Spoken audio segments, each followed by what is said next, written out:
Bismillahirrahmanirrahim. Assalamualaikum warahmatullahi wabarakatuh. Perkenalkan, nama saya Muhammad Farhan Syahrul Ramadan dengan NPM 2022-21500-452, kelas R1E, Program Studi Pendidikan Bahasa dan Sastra Indonesia, Universitas Indraprasta.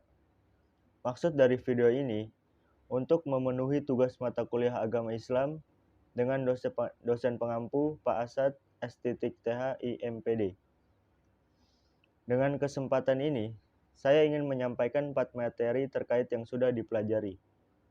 Pertama adalah akhlak, kedua adalah sumber-sumber ajaran agama Islam, ketiga adalah toleransi antar umat beragama, dan terakhir adalah Islam dalam politik.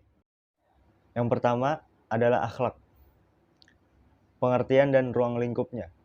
Dilihat dari segi bahasa, kata akhlak berasal dari bahasa Arab yang telah diserap ke dalam bahasa Indonesia. Yang dalam bahasa Arab, kata akhlak merupakan jamak dari kata khulukun yang mengandung arti yang pertama tabiat, yaitu sifat yang telah terbentuk dalam diri manusia tanpa dikehendaki atau tanpa kemauan atau tanpa diupayakan. Yang kedua adat, yaitu sifat dalam diri manusia yang diupayakan atau diusahakan melalui latihan, yakni berdasarkan keinginan. Yang ketiga watak, jangkauannya meliputi hal yang menjadi tabiat dan hal yang diupayakan sehingga menjadi adat kebiasaan. Secara singkat, kata akhlak yang berarti kesopanan dan agama atau budi pekerti.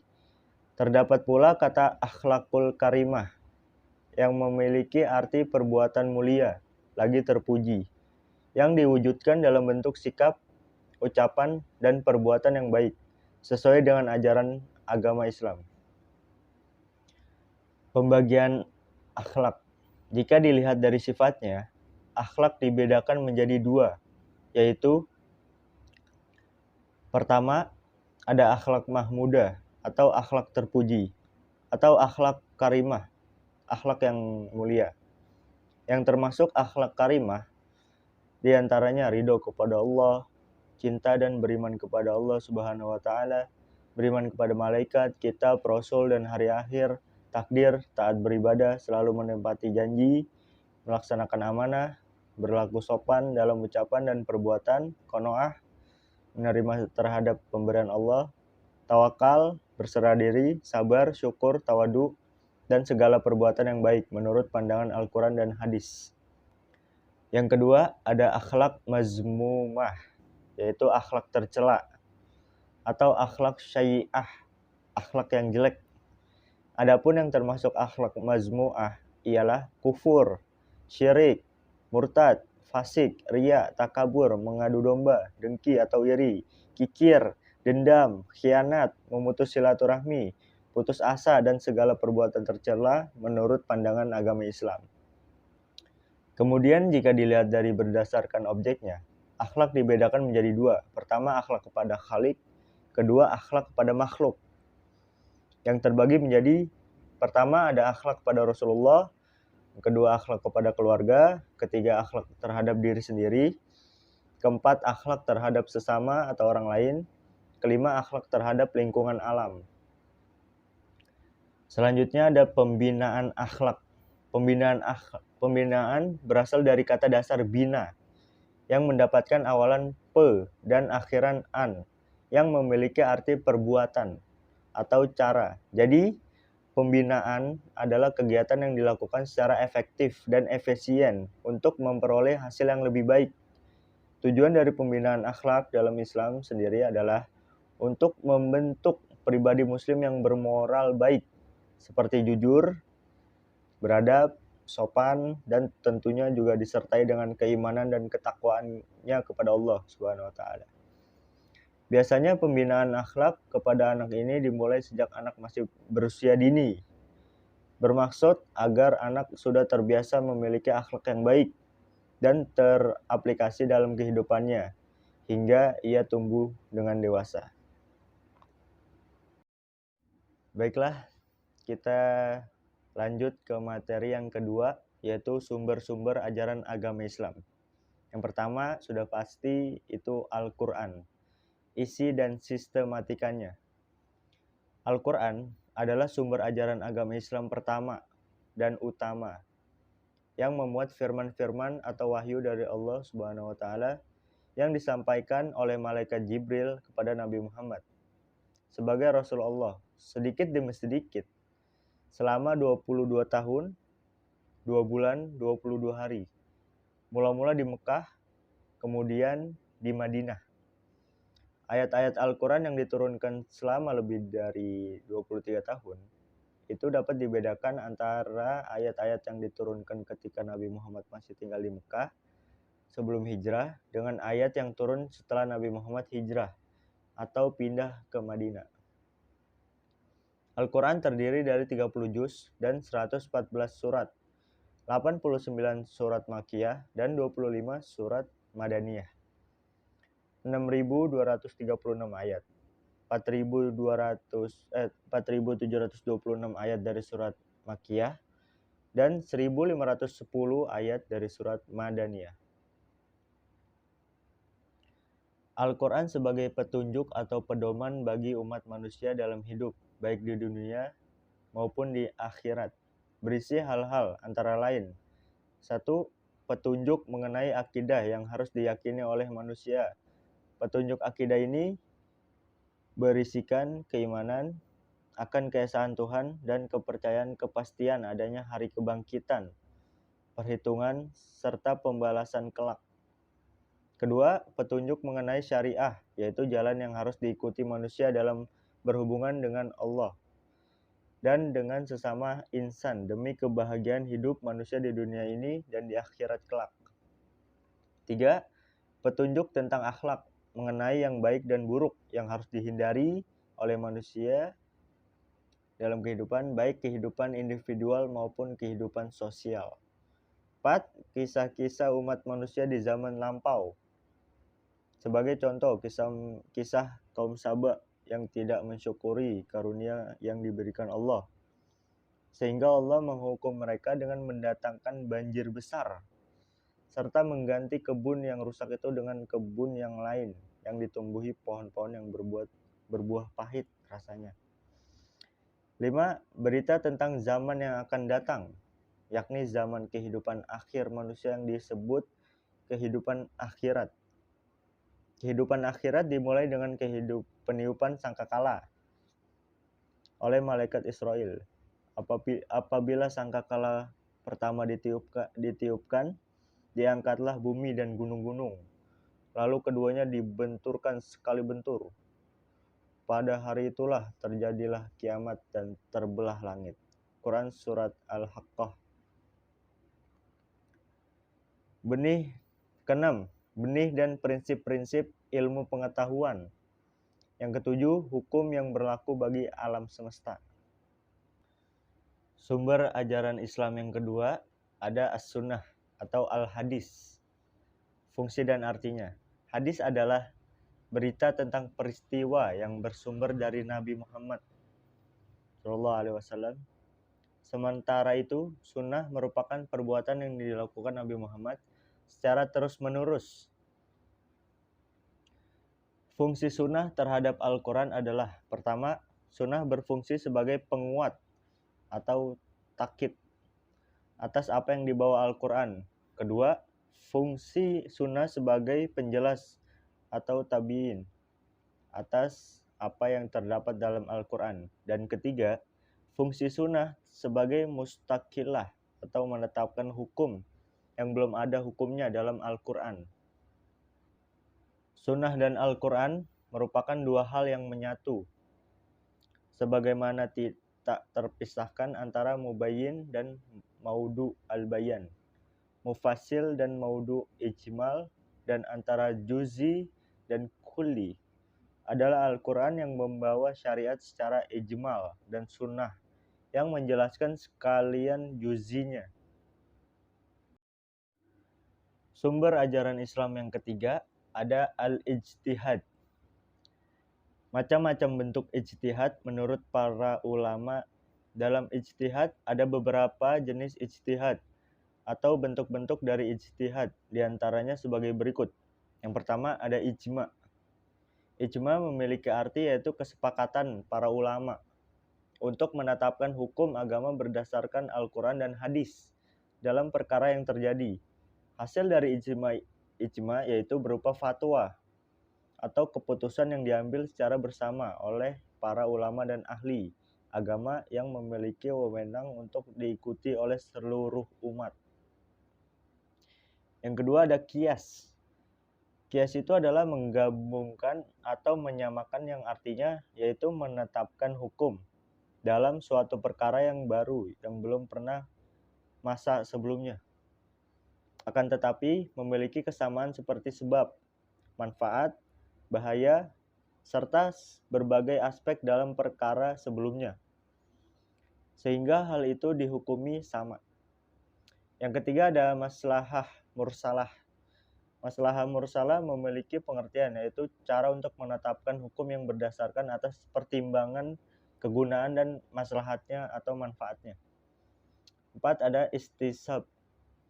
Istisab artinya yaitu suatu tindakan dalam menetapkan suatu ketetapan sampai ada alasan yang mengubahnya. Yang kelima ada sudud zariyah. Sudud zariyah artinya yakni memutuskan suatu hal yang hukumnya mubah, makruh atau haram demi kepentingan umat. Yang keenam ada urf.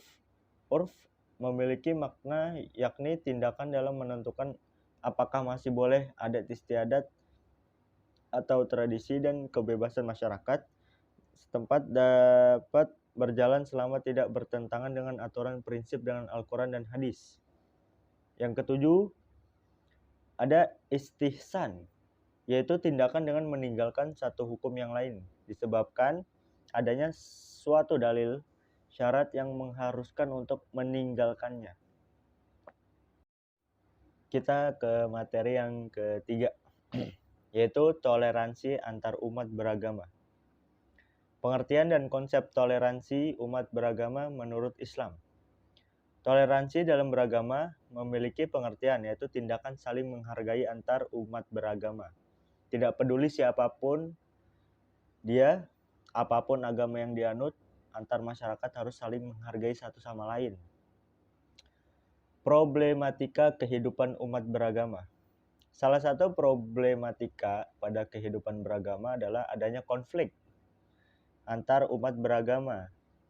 Terjadinya konflik ini tidak terlepas dari adanya dalang atau provokatornya yang tidak pernah diusut tuntas, sehingga wajar jika masyarakat menuntut pemerintah bersikap tegas menangkap provokasinya. Konflik di sini meliputi berbagai kerusuhan, teror, dan juga pembunuhan yang terjadi di negara Indonesia. Upaya mewujudkan Islam sebagai rahmatan lil alamin. Berikut beberapa upaya mewujudkan Islam sebagai rahmatan lil alamin dalam kehidupan sehari-hari. Yang pertama, menerapkan sikap toleransi. Yang kedua, menjauhi sikap diskriminatif. Yang ketiga, peduli terhadap sesama. Yang keempat, membuang sampah pada tempatnya. Sayangnya, saat ini masih dijumpai beberapa konflik yang membuktikan konsep rahmatan lil alamin tidak diterapkan dengan baik di Indonesia. Hadirnya beragam konflik yang mengatasnamakan agama Islam dengan tujuan mengadu domba selalu ada di setiap tahunnya. Konsep rahmatan lil alamin harus diterapkan dengan saksama. Apabila pemahaman terhadap konsep rahmatan lil alamin salah dan menghadirkan kesalahan persepsi, maka pandangan masyarakat Indonesia dan dunia akan ikut berubah. Konsep rahmatan lil alamin yang benar adalah konsep yang menyebarkan kebaikan, rasa sayang, cinta, dan kedamaian bagi seluruh umat manusia, serta membantu memberikan solusi bagi segala persoalan yang terjadi di tengah masyarakat. Konsep rahmatan lil alamin sejatinya mempertimbangkan keimanan kita terhadap Allah Subhanahu wa taala, sekaligus mempertimbangkan hubungan sesama manusia dan alam. Kita ke materi yang terakhir, materi yang keempat, Islam dalam politik. Pengertian politik Islam.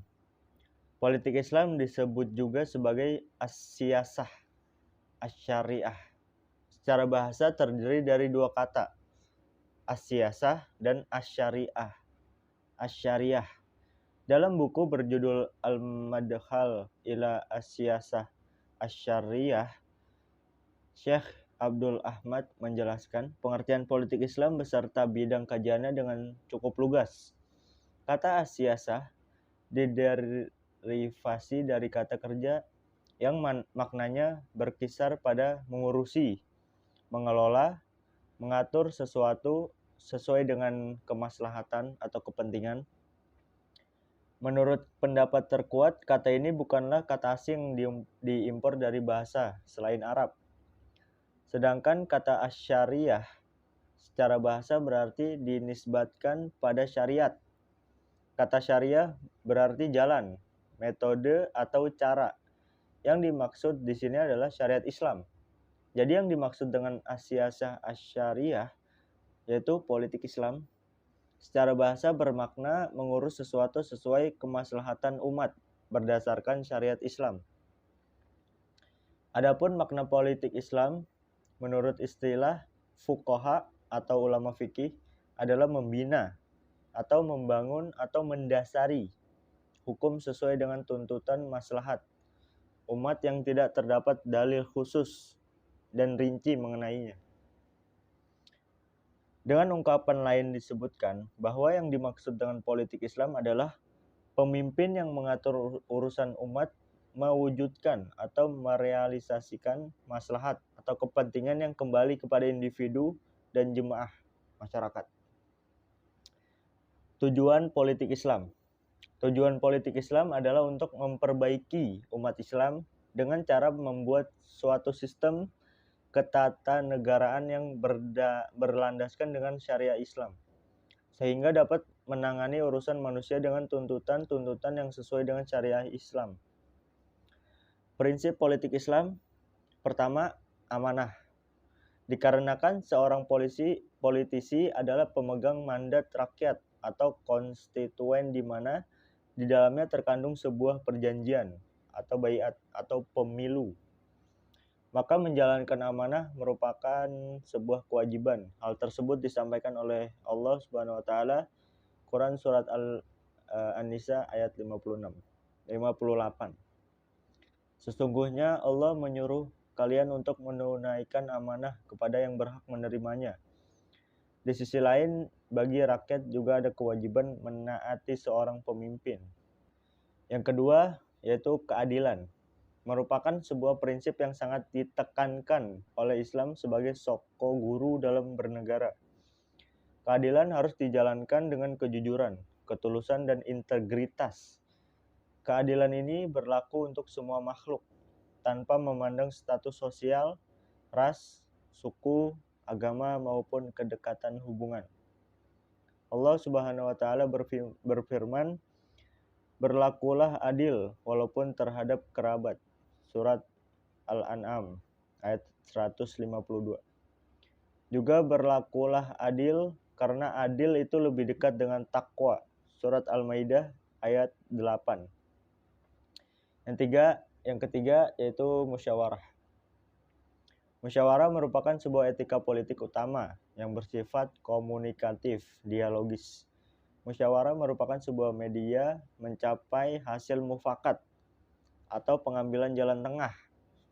Dengan musyawarah, totalitarianisme dan pengumpalan kekuasaan pada satu orang yang lebih berpotensi keliru dapat diminimalisir. Allah Subhanahu wa taala berfirman, "Hendaklah urusan mereka tentang permasalahan dunia diputuskan dengan bermusyawarah di antara mereka." Surat Asy-Syura ayat 38. Pesan yang hampir sama juga disampaikan oleh surat Ali Imran ayat 159. Dalam prinsip ini pula nasihat dan kritik konstruktif terhadap penguasa menemukan legitimasinya. Keempat, kebinekaan dan kebangsaan. Prinsip ini sebagaimana penjelasan Allah Subhanahu wa taala dan firman-Nya, "Hai manusia, sesungguhnya kami menciptakan kalian dari seorang lelaki dan seorang perempuan dan menjadikan kamu berbangsa-bangsa dan bersuku-suku agar supaya kamu saling memahami. Sesungguhnya orang yang paling mulia di sisi Allah di antara kalian adalah yang paling bertakwa." Surat Al-Hujurat ayat 13. Kelima, yaitu kebebasan atau huriyah. Dalam kehidupannya, manusia dihadapkan pada konsekuensi dan tanggung jawab. Itu meniscayakan adanya sebuah kebebasan dalam memilih setiap langkah kehidupan. Yang keenam, ada kemaslahatan dan kesejahteraan. Merupakan salah satu tujuan utama didirikannya sebuah negara. Karena itu, politik seorang negarawan harus berorientasi pada kemaslahatan dan kesejahteraan rakyat. Yang ketujuh, ada perdamaian. Pada dasarnya Islam merupakan agama yang mencintai perdamaian. Jalan damai merupakan jalan yang selalu dipilih oleh Nabi sebagaimana terlihat dari Suluh Hudaybiyah. Meski Nabi harus menerima konsekuensi yang pahit. Adapun perang merupakan sebuah jalan keluar yang terjadi karena situasi yang darurat, yaitu adanya serangan musuh. Dalam kondisi negara yang damai lah umat beragama bisa beribadah dengan khusyuk dan tenang. Dalam kondisi damai pula Islam bisa didialogkan kebenarannya dengan umat agama yang lain. Mungkin segitu saja penjelasan dari 4 materi terkait yang sudah dipelajari. Yang pertama ada akhlak, kedua adalah sumber-sumber ajaran agama Islam, yang ketiga adalah toleransi antar umat beragama, dan yang terakhir adalah Islam dalam politik. Sekian dari saya. Bila ada kesalahan kata mohon dimaafkan. Wabillahi taufiq wal hidayah. Wassalamualaikum warahmatullahi wabarakatuh. Terima kasih.